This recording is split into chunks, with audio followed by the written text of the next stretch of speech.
వంకాయ,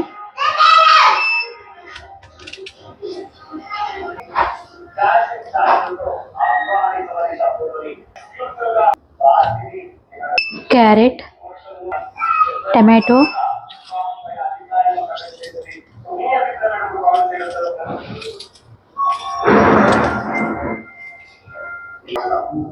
దోసకాయ, కొంచెం ఆయిల్, కొంచెం కారం, కొంచెం సాల్ట్,